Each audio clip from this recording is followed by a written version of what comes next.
Buenas tardes, muy buenos días o muy buenas noches, hermanos y hermanas, según la hora que ustedes estén viendo este video. Y en esta oportunidad vamos a tratar sobre la toma de Lima y sus dos facetas. Ustedes dirán, ¿qué es eso de las dos facetas de la toma de Lima? Pues bueno, la toma de Lima es una de las manifestaciones de las luchas sociales. Y en esta toma de Lima, que es una lucha social, se presentan sus contradicciones al interior de ella misma. Y ya en un video precedente les mostré cómo la alta dirección de las grandes centrales sindicales, los dueños de los partidos políticos, incluso de los de la izquierda, están tratando de tergiversar esta lucha social. Una lucha social que explosiona con el encarcelamiento de su presidente Pedro Castillo Terrones. Pero al mismo tiempo, esta lucha social no es solamente por reponer a Castillo en su puesto de presidente de la República, sino además, y sobre todo, diría yo, continuar con el proceso de la transformación del país. Y es ahí en donde podremos ver las dos facetas de esta toma de Lima. Las dos facetas en las luchas sociales en tiempos modernos. Porque hasta hace poco las luchas sociales se manifestaban básicamente a través de luchas sindicales o a través, como por ejemplo, en el caso de Hugo Blanco, que lo hemos recordado, de la toma de tierras. Esas son luchas reivindicativas, no son luchas de transformación. La lucha de transformación tiene otro sentido, y eso es lo que vamos a tratar de esclarecer en la medida de lo posible.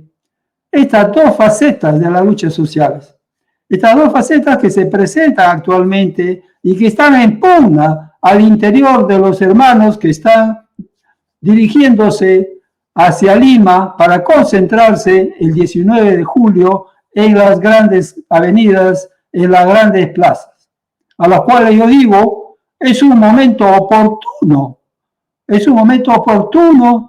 para enrumbar nuestros pasos hacia la transformación, ya no hacia las luchas sindicales, ya no hacia una lucha reivindicativa, ya no se trata de aumentar salarios, lo que se trata es de tomar en manos nuestro propio destino en el manejo de nuestros bienes, de todos los bienes, en recursos naturales, incluso en presupuesto, para transformar nuestras vidas, para de una vez por todas eliminar la pobreza, eliminar el desempleo.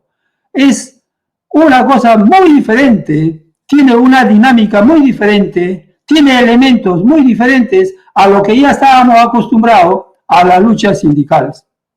Esto no quiere decir tampoco que la lucha de transformación elimina a las luchas sindicales reivindicativas.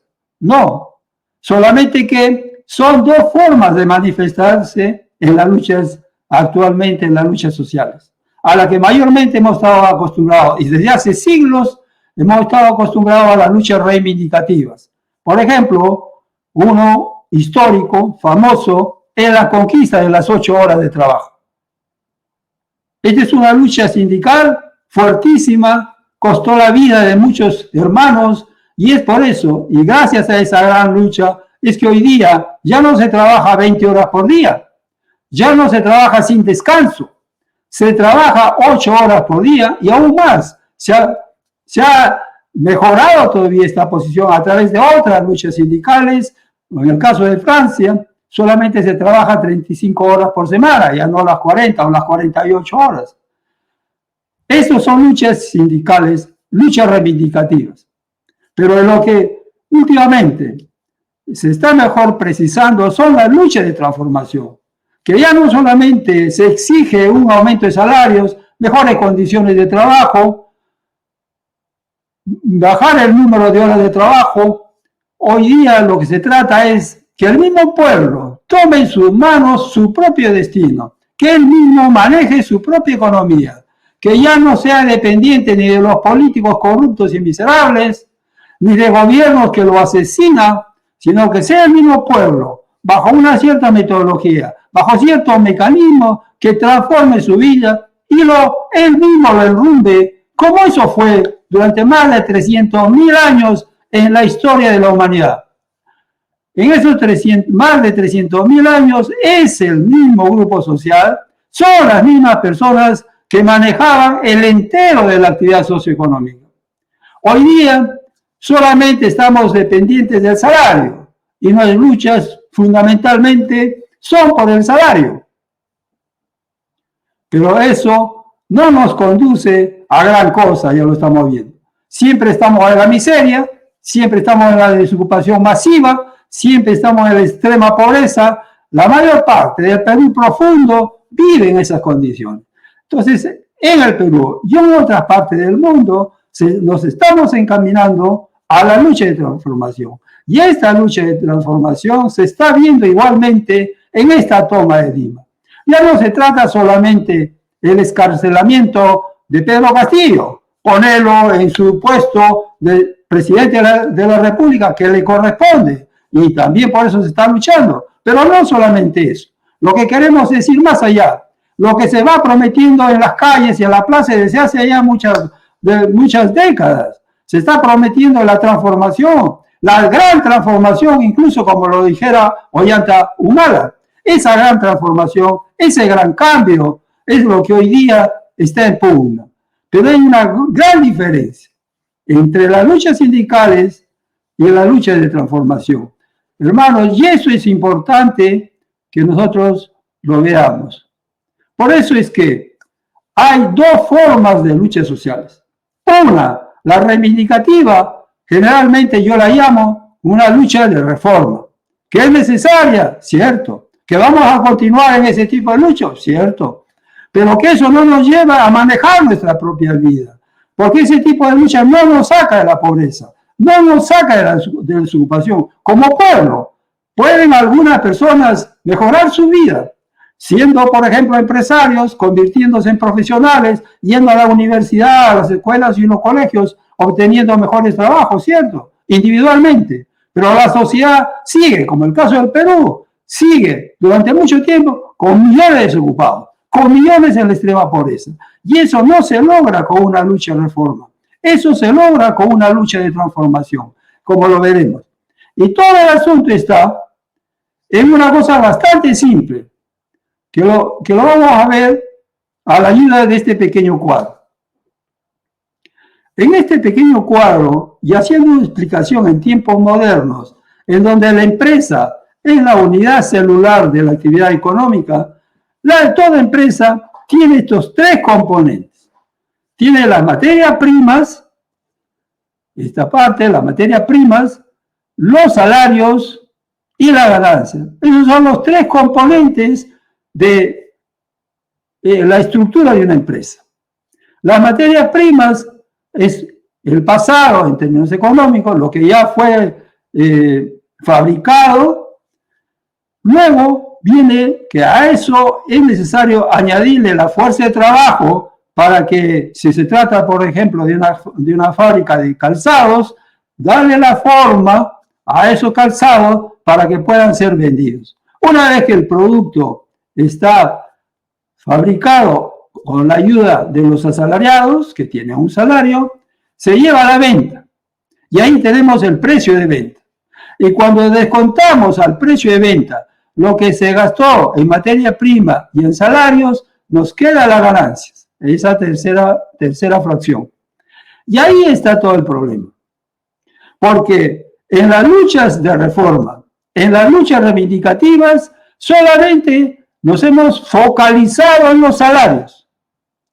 Y hemos olvidado completamente, nos han hecho olvidar en realidad completamente que existe una tercera fracción dentro de estos elementos de un en la producción de bienes, producción, comercialización y venta de los bienes, las ganancias.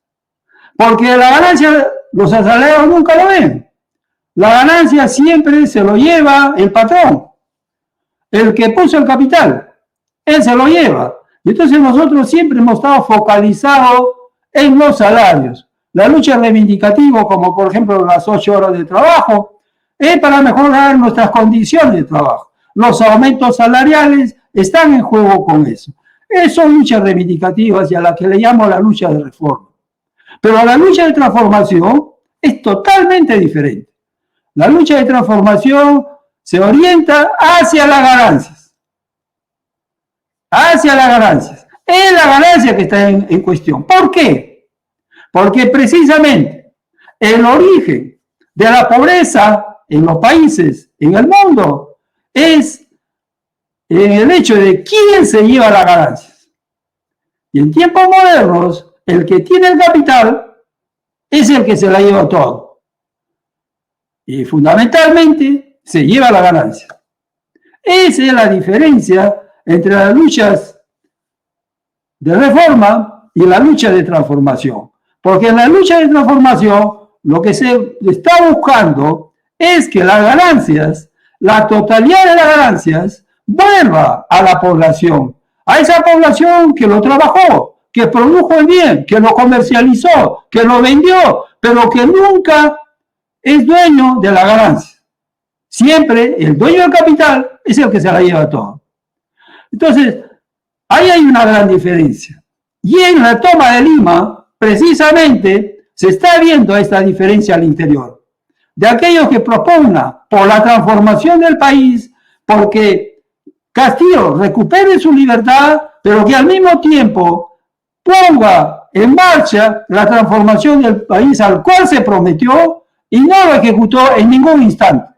Ahora, nosotros debemos ser claros para exigir a Pedro Castillo o a cualquier otro gobernante que nuestra lucha no es solamente por aumento de salarios. Nuestra lucha es porque la totalidad de las ganancias le pertenece al pueblo y debe volver al pueblo. Esta es una lucha de transformación. La lucha de transformación tiene que ver directamente con las ganancias. Es allí en donde nosotros podemos actuar para precisamente eliminar el desempleo, eliminar la pobreza. Mientras no eliminemos el hecho de que las ganancias pertenecen única y exclusivamente a los dueños de capital, nosotros estaremos siempre en una situación de desempleo y pobreza. Y el asunto es que los dueños de capital actualmente son poquísimas personas. Los dueños del capital, como lo decimos corrientemente en el Perú, son 5 familias.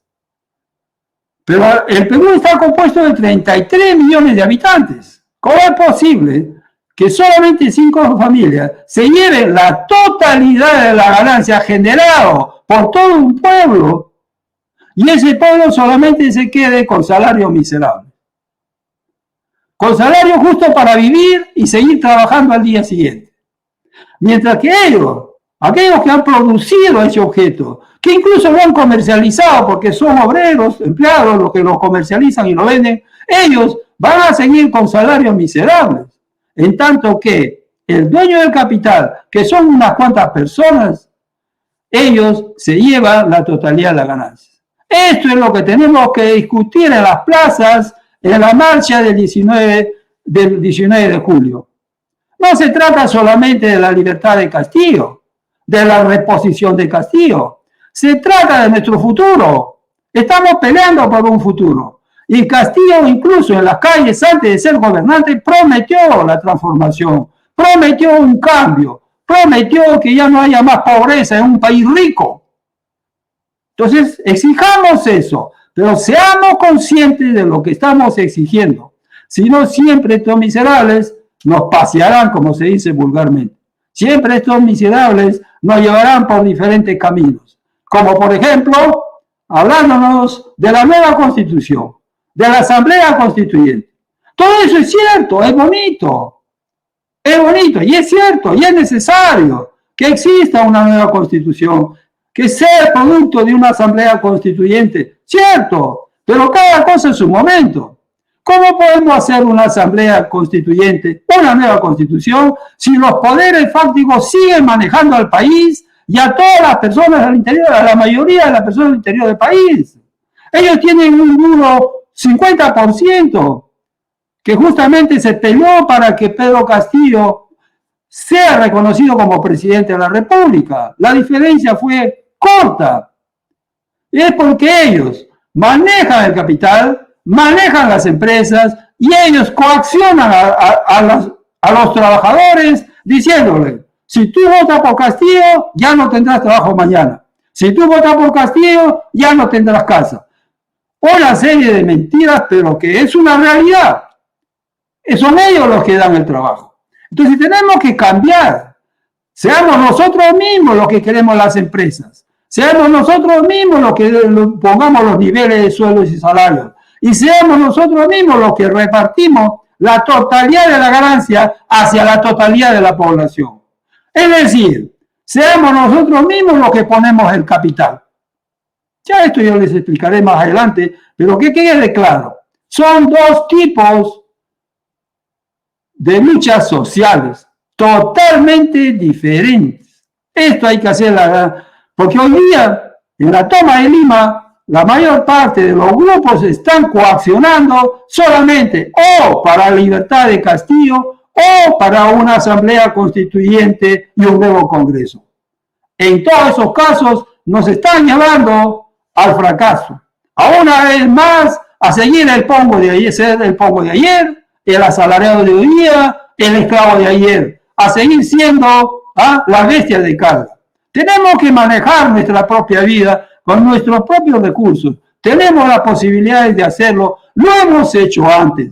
Durante más de 300.000 años lo hemos hecho nosotros mismos. Incluso en los pueblos originarios del Tahuantinsuyo, todos ellos manejaban su vida, manejaban sus recursos, todos ellos, y todos ellos se beneficiaban de la totalidad de sus recursos. ¿Por qué hoy día la totalidad de las ganancias se la lleva únicamente a algunas personas que ponen el capital?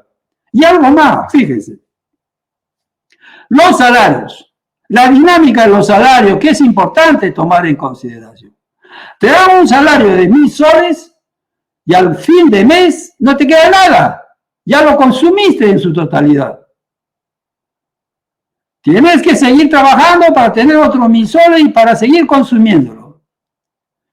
En cambio, las ganancias, esa cantidad de ganancias es un resultado neto.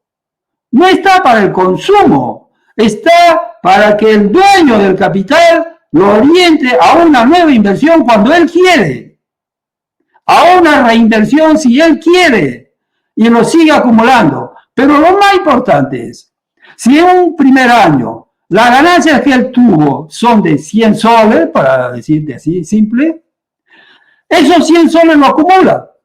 Y en el siguiente ejercicio, nuevamente con ese ejercicio, él hace otros 100 soles.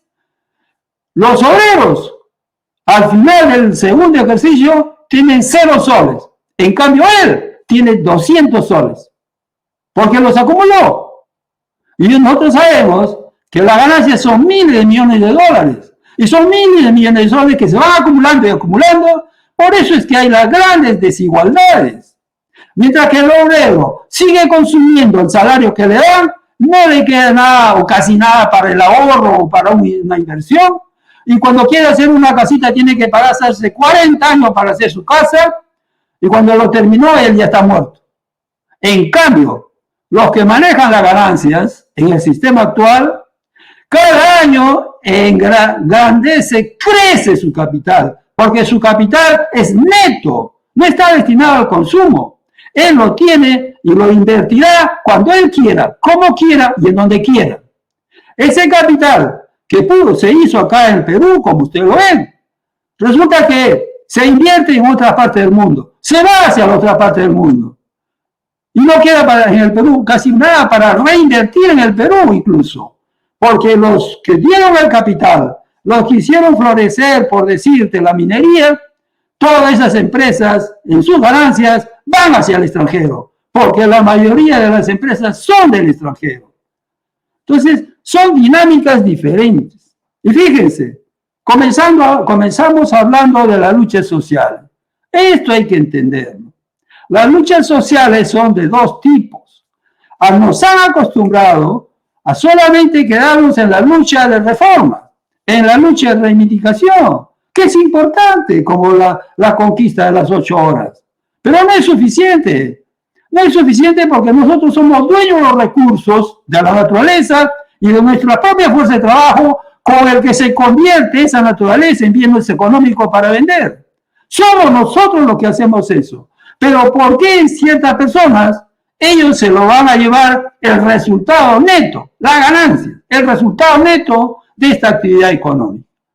Eso lo debemos nosotros en 100%, no un 10%, 5%. El 100% de la ganancia nos pertenece y deberá, en este futuro próximo, ser parte de nuestro presupuesto a nivel de sociedad. Y eso hay que entenderlo, hermanos. Este tema yo lo voy a seguir conversando con ustedes porque es importante. Este es el fondo, la raíz de nuestro problema que llamamos los países del sur, los países en desarrollo, los países pobres, los que no tienen capital, dicen ellos, cuando en realidad tenemos inmensos montos de capital y de recursos naturales, una cantidad tremenda de fuerza de trabajo que es la que crea la riqueza. La fuerza de trabajo es la que crea la riqueza. Entonces, esas cosas tenemos que entenderlas. Y en esta toma de Lima no es una simple marcha. No lo convertamos solamente en aclamaciones y exigencias. Tomemos el destino en nuestras manos. Reunámonos en la plaza, en una de las plazas, San Martín, 2 de Mayo, en donde fuere, Banco Cápac o a una avenida. Pero en esa, reunámonos todos y decidamos nuestra suerte, nuestro futuro está en nuestras manos. No para seguir caminando. Allí, tomemos una decisión. El artículo 307 de la Constitución del 79 jurídicamente nos faculta. Incluso, así no existiera el artículo 307, nosotros somos el pueblo. Nosotros somos el pueblo. Somos los que construimos. Somos los que creamos la riqueza. Y somos nosotros que tenemos que manejar nuestro destino. Pensemos en eso, queridos hermanos. Gracias.